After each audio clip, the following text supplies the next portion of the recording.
Hi, I'm Arya from Strauss Diamond. I would like to demonstrate the proper way to work with the Accurate IPR kit.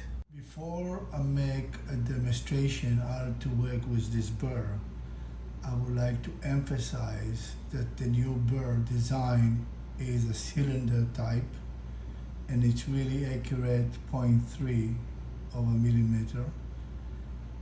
It's very fragile burr and need to be worked gently without putting any weight while cutting. Before I begin the procedure, I'd like you to take a second and just making a drawing to see where you want to grind by this movement. And now I begin.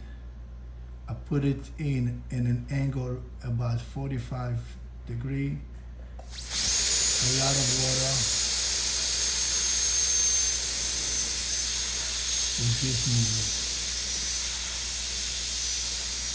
movement. Now I'm going to demonstrate the 0.5 anterior burr.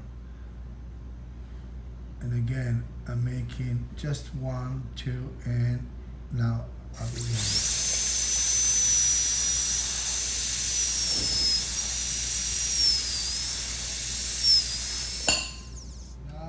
I'm going to demonstrate a posterior procedure.